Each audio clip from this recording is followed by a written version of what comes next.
Welcome, everybody, to another episode of the Wrestling vs. the World podcast. If you're enjoying your day, sweet. If not, what the hell ever.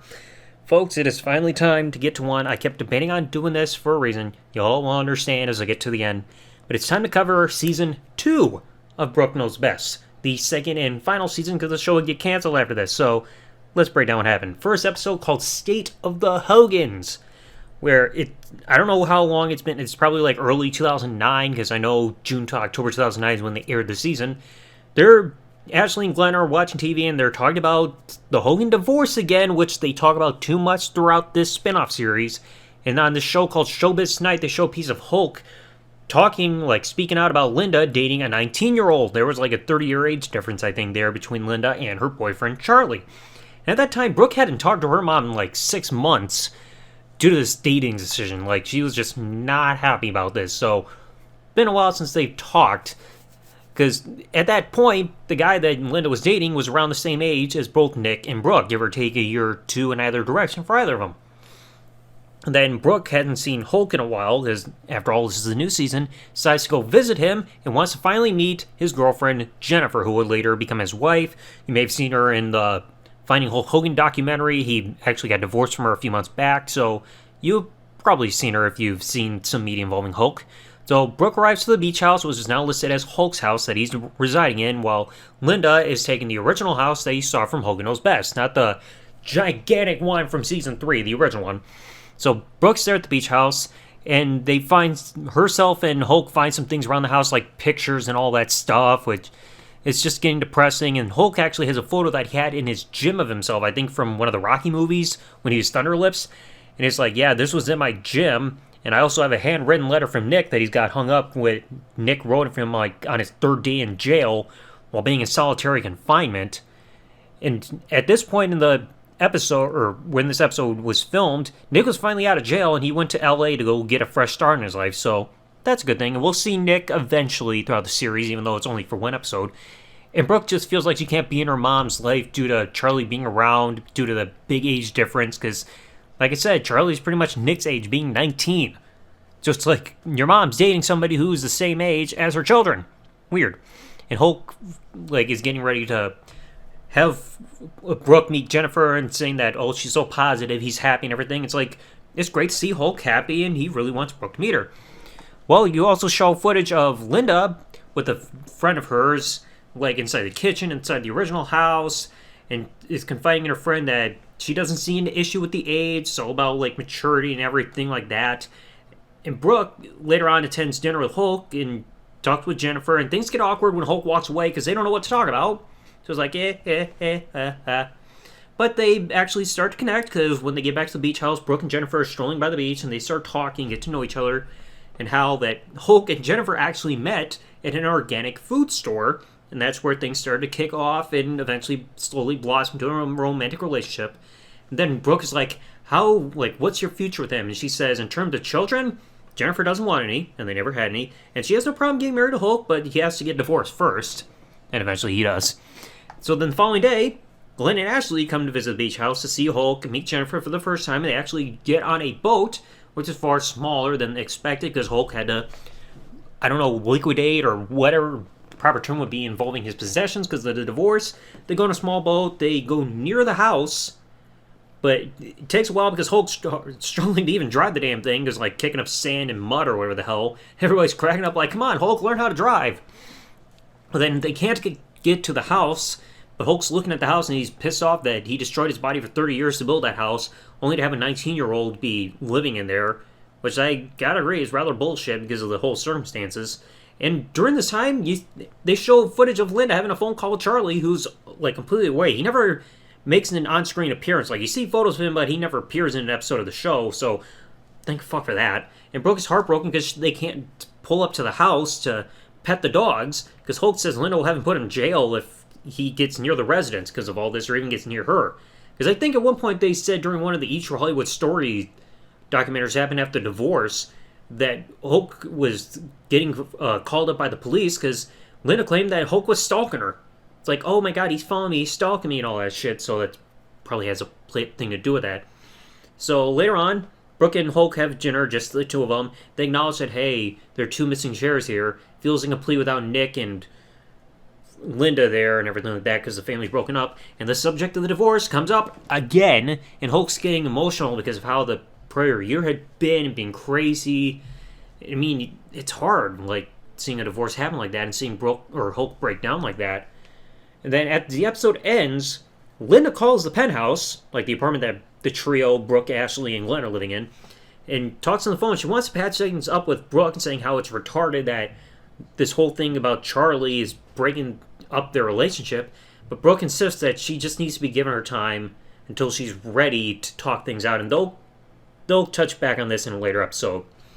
But I mean, this is becoming an annoyance with the series. It's just a constant reminder saying, hey, Hulk and Linda are divorced. There's the divorce. How are they handling the divorce? It's like, you saw Hogan Knows Best. They had a big focus on Brooke's music career, which they barely touch on in this series. And now the theme within Brooke Knows Best is, instead of just focusing on Brooke's independence, they keep bringing up the divorce, family's broken up. It's like, good God. Second episode, I Kissed a Girl. And no, please don't get that song stuck in my head involving Katy Perry. I beg you. So, everybody gets onto the roof and talk to Glenn, and Glenn reveals that his most recent blind date was pretty bad, and he's just completely distraught that he's just having this string of bad luck in terms of dating. Brooke makes a suggestion, why don't you try dating women again on the off chance you might have some straight in you? And Glenn's just like, what? Like, he knows who he is, okay? He knows he's gay. He confided with your father saying on a scale of 1 to 10, in terms of, like, his homosexuality level there, he's a 10. There's no chance of him being attracted to a woman again. But he agrees to date a woman only if Brooke does so, and she says she'll do so if Ashley does. So they all agree to date a woman, and they have two rules involving all this. One, no letting the date know about your sexuality, so Glenn can't let his date know that he's gay, and Brooke and Ashley can't let their dates know that they're straight. And there must be a kiss, which Brooke is just like, well, and she eventually reluctantly agrees to. So Brooke and Ashley go to their local Crunch gym. They try finding a date, and they find one pretty quickly. Cute girl that they found there, who's kind of skeptical at first because she had no experience with a blind date before. And don't worry, I don't allow that either. And Glenn has his dates set for Brooke and Ashley, but he just flat out refuses to tell them like their dates or anything, so you'll see them coming up. Well, after the break, Hulk gives a call to Brooke, and Glenn kind of spills pretty loudly over the phone that Brooke's got a date, but Brooke's trying to downplay it, saying that, no, it's not a date, it's just friends hanging out, and she won't go into details, so she doesn't want Hulk to know. Screw that. So everybody gets dressed up, and they're critiquing Brooke's outfit, and she claims, she's like, what, I look pretty hot for a lesbian, thank you very much, because she's got this weird hat on, and almost like camo top and all that. Then she tries to go for the sexy, lacy type of, like, dress, but that eventually gets changed too, and then Brooke is critiquing Glenn's hairstyle because it's like, oh, you got all frosted tips, so it's trying to kind of look like Michael Cole there, and tries grooming his hair, being like, no, you're gonna give away the fact that you're gay with this hairstyle. Like, come on. So the dates come along. Ashley gets set up with a woman from Puerto Rico. We find out Ashley's part Puerto Rican, so that works. And nerves really start kicking in for Brooke before her date arrives. She's like, oh my god, I'm nervous, I'm hyperventilating. So along comes her date, and her date advises saying, hey, Brooke, you might want to change something more casual because you're going to be riding on my motorcycle. So she changes into what's pretty much a yellow tank top and jeans. Then presses her date. Her date's like, ooh, hot. All right. And Glenn goes on his date with the woman that Ashley and Brooke found at the gym and everything. And I'd still say his date is good looking. And when they get to the restaurant, Glenn's trying to avoid giving any alerts that he's gay, saying like, oh, they have good apple martinis here, or so I've heard. It's like, I'm a beer guy, I want a like ultra light or something like that. So he wants a beer because he's a beer guy, and he does hunting and everything. And the woman notes that she doesn't know that many guys from Michigan that dye their hair. Okay, you probably don't know that many guys from this state in the first place. Up yours, lady. So Brooke is taken to a club of dancers by her date, and her date reveals that she's a DJ, while Brooke reveals that she's a singer. Doesn't really bring into detail about her music, and the waiter at that waits on them confuses Brooke's date as a man because of the short haircut, and doesn't realize that she's got breasts because of her top. Yeah, awkward moment there. Ashley then goes on her date, and a guy comes to the table, and he's trying to make a move on both Ashley and her date, and Ashley's date pretty much tells the guy to fuck off. It's like, get out of here, please, fuck off. So, kind of weird. And conversations are going weirdly as we get back to Glenn and his date, and the woman reveals that, oh, she likes it rough. I'm like, okay. Nice bit of information there, because Glenn can't really give any information in terms of what he likes in a woman, because he hasn't been with one in a long time. And he also goes by the rules and kisses her before they even get into the car to drive off the premises of the restaurant, so Glenn follows the rules. Brooke's date, before they even leave the restaurant, asks Brooke's dating experience, saying that her last relationship was with a guy, and she doesn't do too badly giving her impromptu answer, saying that she thinks it would be nice to date a woman because she's had bad luck with men, so it's like, okay, that's understandable. Brooke gets home, and as Brooke and her date arrive home, they pass by Ashley and her date making out, which Ashley seemed to do, which was pretty funny there. And then Brooke gets escorted up to her door with her date, and her date completely makes out with her. Glenn and Ashley are watching there, just cracking up, just watching this whole scene. And Brooke's on the floor, she's like, oh my god, I kissed a girl. So then they all agree that saying, hey, their dates were great, but they just didn't feel attracted to the person they're with. Glenn knows for sure that, from his experience, he's not into women, and neither Ashley or Brooke are into women either. So they know who they are, experiments done, whatever. But seriously, never question a man's sexuality. If he knows who he's into and attracted to, there's no reason to try to change that or to try to cast any doubt. Accept him for who he is. That's simple. Episode 3, Creepy Cruise. Oh, this was an awkward episode. So Glenn and Ashley are at a club, and they don't have Brooke there because she's busy working, and a guy sends a bottle of champagne to them and everything, and the guy comes over and invites both Ashley and Brooke to join a yacht, like for a few hours, kind of a party, and offers him $20,000 to attend. They don't want Glenn, it's just women because party, yay, woohoo. So Brooke agrees because, hey, 20 grand is pretty cool, and when they get into the yacht, like, they can't have their heels on, so they have to walk in there without them, and they're given the $20,000 in cash out of a manila envelope. Okay, kind of awkward, a little sketchy. So they go upstairs for the party that's going on. It's got like 2 guys and a handful of women, at least 6 of them, not including Brooke and Ashley. And things are just getting awkward because the guy is grinding up on Ashley from behind, the one that invited them to the party, and Ashley isn't happy about it. There's whipped cream being sprayed all over the place, body oil, like uncomfortable lifting and spanking and all that shit. And the girls have just decided, you know what, we don't want to do this. So once they stop the boat at the Bahamas, which is like several hours away on a boat, they give the money back to the guys and just walk away. They decide, we got to find our other way from getting home because we cannot be on this yacht again because it's going to take several hours. So they venture around the island, which has like no taxis because it's like a small island, so everything, you can just walk everywhere or maybe ride a bike. They had to walk 5 to 6 miles after going to a deli to get to a boat to find a guy who agreed to charter them back home to Miami. And unfortunately, he can't get close to the beach because of like certain restrictions, so they had to wear those life preservers around their necks, you know, the ones that the Hogan family wore when they were on that cruise, kind of like for emergency evacuation drill practices, and had to keep trying to hold their bags above their heads above water because they had to completely swim to shore like that. Yeah, they weren't happy about that. Fun cruise there. Episode 4, My Mother's with Another. Oh, this is the last time we see Linda. And the only time we see Nick. So right off the bat, everybody is chatting in the kitchen, and Nick arrives for his only appearance in the series, first time he has been seen on a Hogan-esque reality show since the final episode of Hogan Knows Best. We have not seen him at all during Brooke Knows Best, not even an audio cameo appearance. So Nick discusses his time in jail and reveals how difficult it was being in solitary confinement because he was stuck there for 4 weeks due to all the different issues that were going on there during his time, and that unfortunately, there were people that wanted to kick his ass, but he could not fight back because normally when people go through probation, it happens once they get out of jail. But the problem is with Nick, his probation period started as he happened in jail. So if he got into a fight while in jail, they would have added a battery charge in there and would have extended his sentence. So he couldn't fight to defend himself even if he wanted to, or else he would have gotten punished. But it made him more appreciative of things in life like sunsets and his whole religious outlook and everything, and even started doing charity work since he got out, so that's good. Nick and Brooke go out to lunch, they start talking, and once again, the subject of the divorce comes up, and Brooke is still not able to accept her mom's relationship because of the whole age and everything. So Nick, on his own, goes to Clearwater, sees his mom, and she asks about Brooke, saying like, oh, Brooke misses you and loves you, and Linda can understand the discomfort, because like the age difference is pretty big, but it should not be something that divides their mother-daughter relationship, which I can agree to. I mean, it's understandable, but we'll get more into this in just a bit. So Nick, when he's there at the house, he calls up Brooke and offers Brooke a chance to come and hang out because Charlie's not going to be there. He's out on the East Coast somewhere, busy doing other shit, like I think like something with a fire academy or something. So Charlie's not going to be there. It won't have to be an encounter. But Brooke is not exactly on board with the idea. She'll come to Clearwater, but she's not on board with coming to see her mom. Well, Glenn tells Brooke, like, hey, you say you're an adult and everything like that. Prove it by walking up to that door and talking things out with your mom. But Brooke she just can't.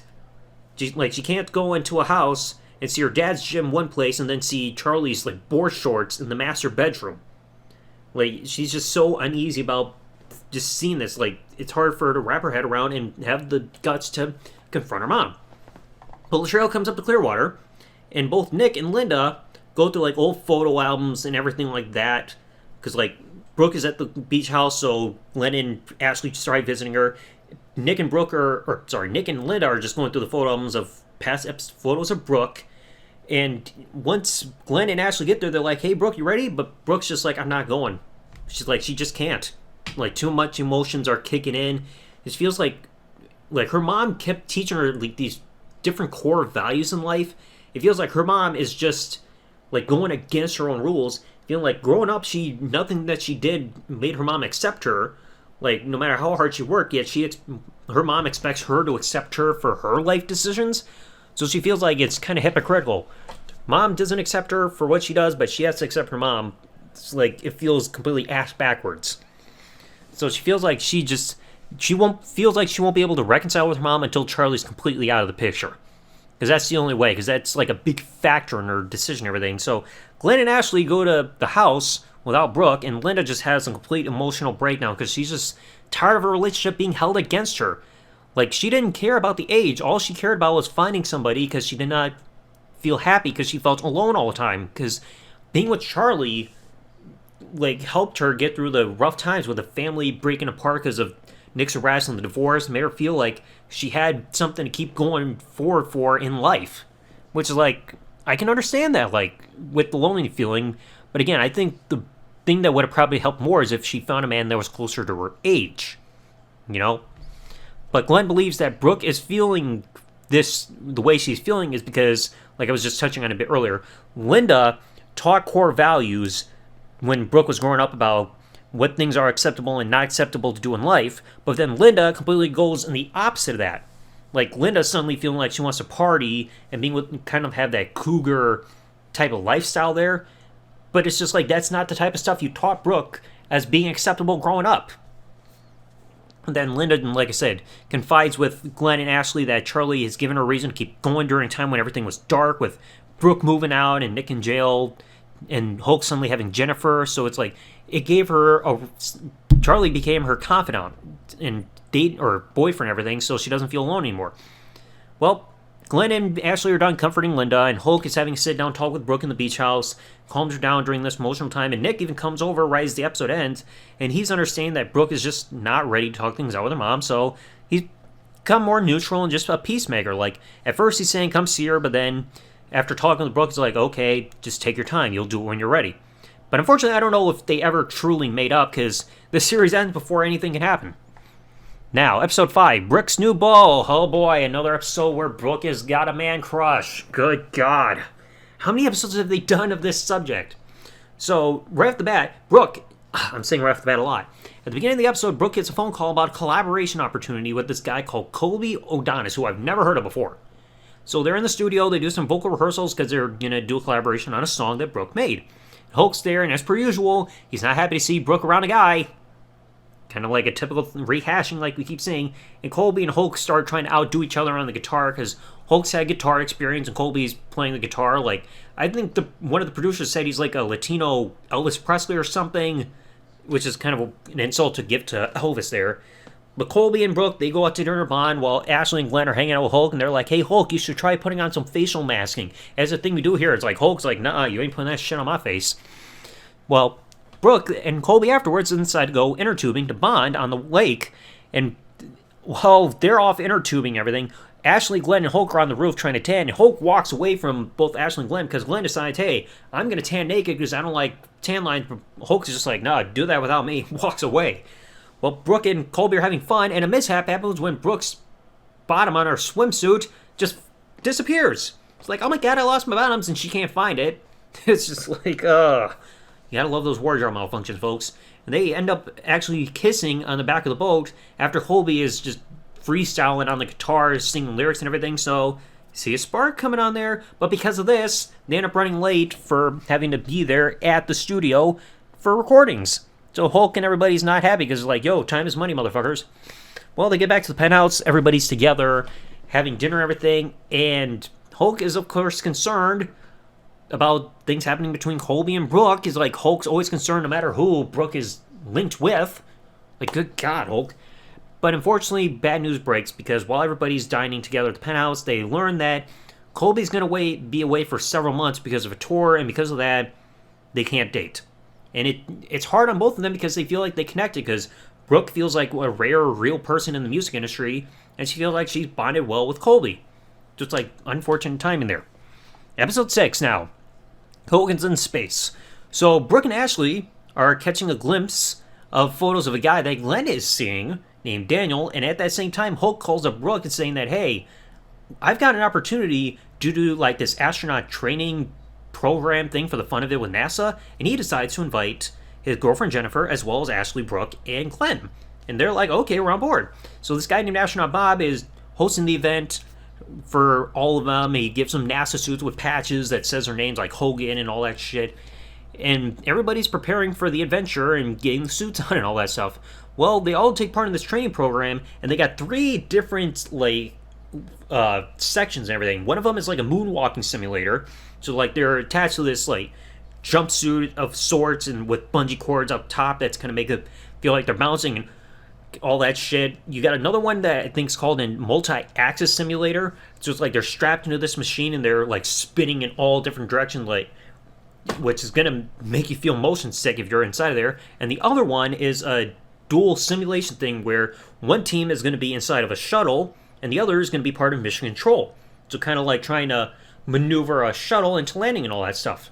Well, Hulk, when they're doing the moonwalking simulation between himself, Brooke, and Glenn, Hulk is the only one not moonwalking. Like, he's grounded to earth and, like, waddling almost like a child, like, waddling around in their diaper. It's like, oh, like, walking around, having to pick up balls and put them in waste baskets and everything. So, gravity's got Hulk down. Put him on the moon, he ain't gonna be bouncing anywhere. They get to the multi-axis simulator, like, the whole spinning shit. Ashley feels queasy, but Glenn is having the time of his life, just being like, woo, going all different directions, so I guess that means he's got the stomach to not feel queasy and all that. So then, afterwards, they're taking a bit of a break, they're having lunch and everything, and they're talking about relationship expectations, like what Glenn is comfortable with in his relationship, and what Jennifer is comfortable with Hulk, like with sex before marriage and all that stuff. And then that's when Bob brings them astronaut food and water. But then Brooke isn't exactly happy when Bob lets her know that, hey, the water that you drink is recycled from like past like perspiration and urine. Brooke's just like, oh, so I'm drinking recycled piss. So that makes it sick. Well, then they finally get to the final part. They got the mock-up shuttle and missions. They got teams. So Jennifer is in mission control the whole time because there's 5 of them. Glenn and Hulk are in one team, and Ashley and Brooke are in the other. And Glenn is just constantly getting sidetracked because his boyfriend, Daniel, is constantly calling and texting all that stuff during this entire adventure. And Hulk's pissed off because due to the calls and the distractions, they crash the shuttle. And Brooke and Ashley are just like, oh, you guys suck. They switch teams. Oh, and almost forgot. Before the shuttle launched, when they were doing it, because when when Glenn and Hulk were in the shuttle, Brooke is trying to count backwards from 10. She can't fucking do it, and she throws in a shit while trying to count. It's like, Brooke, you can't count. Come on. Well, then they switch like places and everything, and the girls, of course, are more successful. They land the shuttle and everything, so the girls win the whole competition. Well, then you get to the final part of the episode. Everybody's riding home, and both Ashley and Brooke want to meet Glenn's boyfriend, Daniel. And he is like skeptical because like he doesn't want everybody drilling his boyfriend and giving hard questions because we've seen Hulk do that all the time. But they get to the penthouse. Daniel comes over. They talk about his many career accomplishments, and they just want to make sure that he's a good guy and make sure that he's not fooling around with anybody else. But Hulk threatens saying he will unleash his gay wrestler friends to go on to beat up Daniel if they have to. But I have a question there, Hulk. How many close gay wrestler friends have you exactly had in the business? Like, I know there have been some gay wrestlers that were around back in the past. Like, I don't think you were around with Chris Kanyon, like, being close to him, even though I know he was alive at this time. I don't think you were close to the Grand Wizard, or Terry Garvin, or Pat Patterson. Well, you might have been close to Patterson, because Patterson being a producer back then, but I don't know that many gay wrestlers that you were probably that close to in the business. Now, episode 7, Hometown Hero.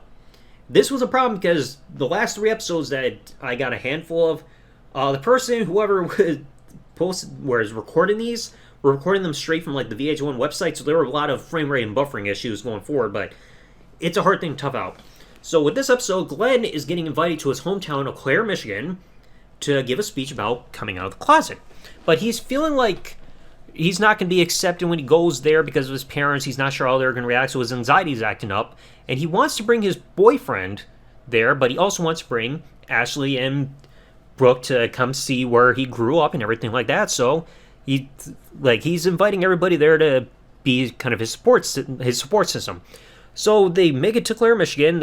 Everybody gets a house tour of the house and everything like that, and talk about how they got a farm there and they're milking cows. And Brooke mentions her experience, like, oh, I've milked cows before. So a reference to when the Hogan family and Hogan Knows Best went to Wyoming and they're milking cows and all that shit.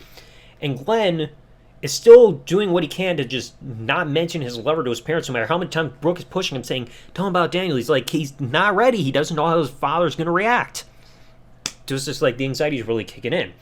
Well, later, the trio actually goes to dinner together, and they meet up with Glenn's now ex-fiancée, who was the only woman he ever had a deep past with, like, making out with and losing her virginity and everything like that. So they meet up together and everything seems nice. And she never knew why Glenn broke up with her, and he confides saying that when they broke up, it was because he was having confusing thoughts about his sexuality, and she didn't really believe that he was really gay, but it's just like, no, he's gay. He's not into women. So it's like she just didn't really fully believe until it was said straight to her face. Like, come on, woman.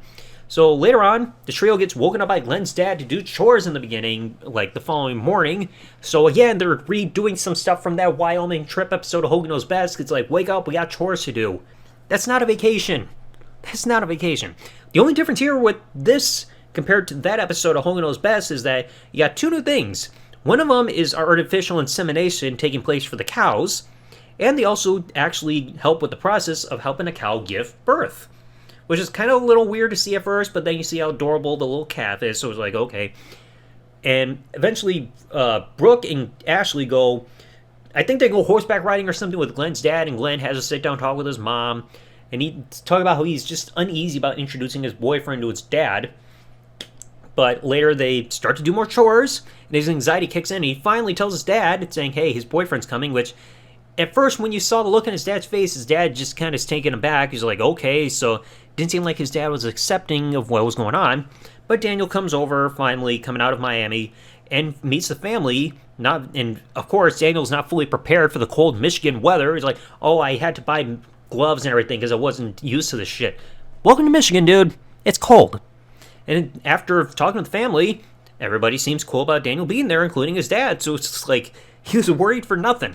But, I mean, you got to understand the anxiety. And they show Glenn gets to his old high school, Clare High School, and gives a speech and shows that some people are actually moved to tears because of the just emotion and how powerful his speech is about being true to yourself. Don't live your life to please others, just because you're not going to be happy if you have to live a lie. And his parents even completely embrace him, saying, hey, great job, son. Proud of you for the speech. Awesome. I mean, that's a pretty good message to give when you look at this episode. Be who you are. Even if anxiety is kicking in, you want to please others, just like live your life for who you are. Don't try to make other people happy by living a lie. That's simple. Now, episode 8, Lost and Found. Right at the beginning, Ashley and Brooke. I keep saying that at the beginning, but kind of how you segue into this. Ashley and Brooke bring home a dog that they find on the beach, but there's a problem. Glenn reminds them that their penthouse has rules saying pets are completely forbidden. But they decide, hey, we'll keep the dog here until we find the owner. So they start taking photos of the dog to make flyers saying found dog. But then they also take time to make goofy photos with like a handkerchief and a backdrop and sunglasses. So like, hey, we're having fun with this while we can. Well, Brooke and Glenn start taking the dog for a walk while rollerblading, and this dog is absolutely adorable. And that's saying something from a guy who's not a big dog person. And they have to call Hulk to say that Hulk wanted to go down and see them, but the problem is they have a planned trip to go to Key West, and they need Hulk to watch the dog. And Hulk decides, okay, I will, as long as Knobs can join me. And they name the dog Nemo. She's like, okay, Knobs can be there to watch Nemo too, but just don't let Knobs eat the dog. Like, good luck with that. So Hulk and Knobs arrive to the penthouse, and their first concerns right away when everybody leaves is, oh, where's the beer at? And Nemo is completely obeying Hulk with all his commands because Hulk's more of a dog person, but this dog does not like Knobs at all, which is absolutely hilarious. So on the trip to Key West, the trio's playing Never Have I Ever, and because of that game, you find out that both Ashley and Brooke have spotted their own parents having sex because of a mention in the episode. It's like, lovely. Well, later, Knobs and Hulk decide we gotta take this dog out for a walk, but to cover up the glittery green leash, they start covering up with duct tape, and they have to bring Nemo in a bag in order to sneak him out of the building. So they take him out for a walk, and a couple of guys have a talk with Hulk and Knobs, and clearly they think that Hulk and Knobs are a couple, and Knobs thinks like, oh, it's because of the bag, and he decides to completely dump it. And the guys actually were also checking out both Hulk and Knobs when they walked away, so it's like, yeah, it's because of the bag. The bag really gives off that vibe, dude. Well, get back from the break, and Hulk is leaving Knobs in charge of watching the dog because Hulk's got some business meetings to take care of. But the dog is just not listening to Knobs. He's getting into his food and growling at him and everything. And Brooke is telling him over the phone, like, stop being such an obnoxious person. Maybe the dog will calm down. And it's just like, that's not going to work. That's how Knobs is. So Knobs has to finally go to sleep. Hulk is staying in Brooke's room, but Knobs has to sleep in Glenn's room. And Knobs is not happy because of all the pictures of men there all over the walls. And because of that, later on, Knobs can't even sleep. He's like, oh, I can't sleep in there. Too many dudes. And all that stuff. So the trio goes to Key West. They're having their trip, and they actually hang out at a bar, and Ashley walks off with the guy to go karaokeing. But she doesn't come back until like 6 that following morning. So we're in the same outfit because they went to bars until 6 in the morning, had breakfast, and then she comes back to whatever hotel place that Brooke and Glenn are staying at. So they thought she hooked up, but it's like, no, she didn't hook up. Shut up. Well, Knobs is then trying to look for the dog. It's like, where's this dog at? Knobs goes to Glenn's room and finds that the dog has been shitting all over the floor and making a mess of his bag of stuff. And just tearing stuff up, biting it, shitting everything. And Hulk is like, he's probably getting that from all the food you eat too. But Knobs is just pissed off and everything. And right as Knobs is trying to get the dog out of there, the phone rings because the original owner of the dog calls up saying, hey, you found my dog. And turns out the dog's name is not Nemo, it's Lucas.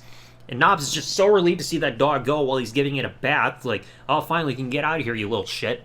So the dog's finally picked up. They leave just after Brooke and Glenn and Ashley arrive. And, of course, the episode ends because freaking Knobs, he's hell happy the dog's gone. He starts dancing in front of the door. It's like, yeah, the dog's gone. Fuck yeah. Ugh. Knobs, you're clearly not an animal person. Now, the 9th and final episode I was able to get my hands on is an episode called Brooke Goes Green. So Ashley is getting into this whole annoying going green lifestyle. I call it annoying because I've heard it so many times. It's like I don't want to keep hearing about go green, save the planet, and all that stuff. Because then I start to think about that whole bit from George Carlin from back 30 years ago. But she suggests that maybe they all need to change their lifestyles to benefit the planet. They think, okay, it could be a good idea, kind of make some changes and stuff like that. So Glenn and Brooke are going shopping. They go to the store and they're feeling iffy about some of the products because some things are like recycled material, like something made out of elephant dung or some shit like that. But they get some products and Brooke's toilet gets replaced by what looks like a toilet with kind of like a mini sink where the tank is supposed to be. So like less water's trying to be recycled and refilled into the toilet, so conserving water and all that stuff. And Ashley also starts making changes to Brooke's bathroom because she changes the shower head, which has like less water pressure, and a timer saying, oh, you need to limit your showers and all that. So Brooke ain't on board about that yet. Well, Ashley is then also getting on Brooke's case for her use of energy because Brooke is sitting in her bed, TV on, she's got her headphones in with her MacBook Pro on her lap, listening to music and lights are on, and Ashley's just trying like, hey, we gotta conserve energy and all that. So Ashley's just starting to become more annoying. Even when Hulk comes over, he reveals that Jennifer's been kind of getting him a little bit into that going green lifestyle, and his contribution is bringing his own bag when he goes grocery shopping instead of having to choose between paper and plastic. And I know how that goes. My grandmother used to do that as well back in the day. Well, Brooke then decides to also try to be eco-friendly, I guess. She buys a small little Escalade, which has no doors and no top to it, and they're trying to drive through town and it's going slow, and suddenly the Escalade just stops abruptly in traffic. Everybody's honking at him. Hulk is like, oh, I gotta stay here in the driver's seat. My back hurts, so Brooke's gotta push that Escalade off the road. And, I wonder whatever happened to it. Well, later on, Brooke is trying to do laundry. She's got a piece of clothing that's got to get dried for a meeting, and Ashley completely turned off the dryer. It's like, you don't need to use a dryer for one piece of clothing. But Brooke's like, I don't have any other batches of clothing to put in here with it. And I got a meeting, so this has got to get dried. So Ashley is really getting annoying, all that shit. And it's just like, even Brooke completely complains to Glenn that it's like Ashley's just being a pain in the ass, micromanaging everything she does. Like with having to turn the air conditioning off during peak hours, to the point where everything is just hot as a motherfucker, and limiting her shower time. They even have a party going on in the penthouse with people who've got that going green lifestyle. It's like Ashley's acting like, oh, everything's cool, like my friends are uneasy about this, but they'll warm up. But Brooke is just like, no, I'm not warming up to this, bitch. Well, then things really hit a boiling point, because after the commercial break, Brooke is basically taking a shower, and Ashley's banging on the door. It's like, you've been taking a 30-minute shower, get out of there. And Brooke's just like, I'm going to take a shower until I'm done. Well, Brooke, or Ashley, then gets on the phone and calling like one of their downstairs managers, like, hey, where's the water pump to turn off the water? So then they show Ashley going to that water valve and turning off the water while Brooke is still showering with shampoo in her hair. And Brooke is just like, bitch! Gets out of the bathroom and is just howling at Ashley. It's just like, this is bullshit. Tired of like all of her, every single thing she does being critiqued and everything like that, and saying that like just me alone doing things is not going to be a complete global detriment. Like just you taking a long shower or anything like that. But Ashley's trying to say like, oh, but if everybody is doing it just like you, it'll like kill the planet. But it's like, not everybody's living the same lifestyle. If Brooke needs to take a shower for a certain amount of time, let her. Like, my God. And it's getting to the point where they don't even want to talk to each other. Brooke isn't even on board with Glenn's idea of them hanging out on the beach. Because, like, Brooke is even rubbing in her face that she's not living the same lifestyle. Because she's just drinking, like, a Dasani General water bottle. And both Glenn and Ashley are drinking their reusable, like, aluminum water bottles. Like, Brooke's just not giving a fuck. Well, you can finally get to the end of the episode.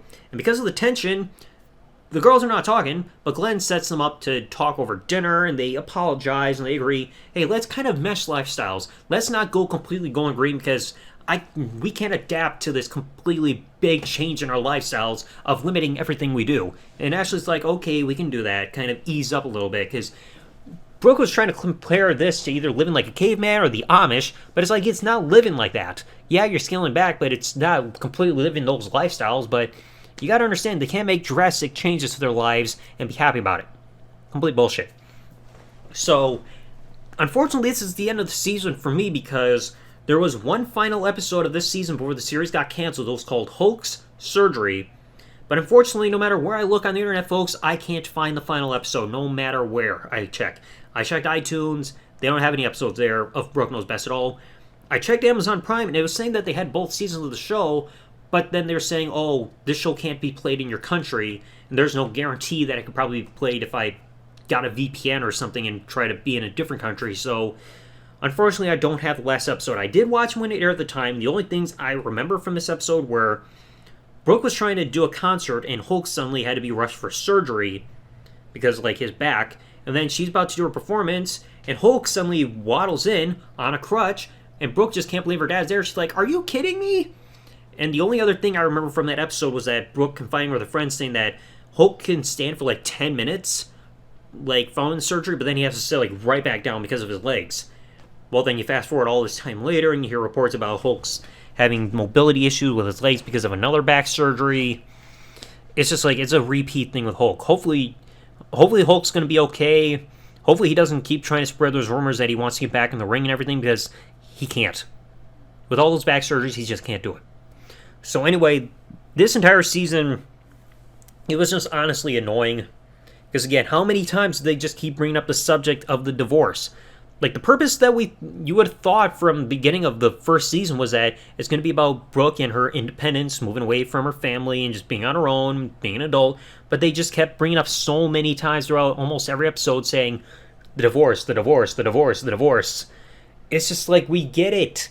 The family's broken up. You don't need to keep making it like a focal subject point that you see every time, like, any two members of the Hogan family are together. Or anybody just trying to have a conversation with Brooke. How's the divorce? How's the divorce? Ugh. And plus, even, like I was trying to say before, you look at Hogan Knows Best, there was a lot of focus on Brooke's music to try to promote her. But here during Brooke Knows Best, there was barely any focus on the fact that Brooke is a musician. You had maybe a couple points where it was just about music, like something about her dancing around, like after not going to college. The whole thing with this Colby guy, in like a bit of a musical performance when she went to prom with that dude, just being on a piano. There was barely any mention that Brooke is a musician throughout this entire series. So it's complete opposite of what you saw from Hogan Knows Best. Like, yeah, the music stuff sucked, like for those based episodes in Hogan Knows Best, but at least there was a purpose for everything. But with here, Brooke Knows Best, it was either she's barely talked about for her music, or let's just keep bringing up the fact that her family's torn apart. Yeah, that's real interesting and does not get annoying. So overall, with Brooke Knows Best, again, it had been a while since I had seen the show, and I was just not impressed by what I saw.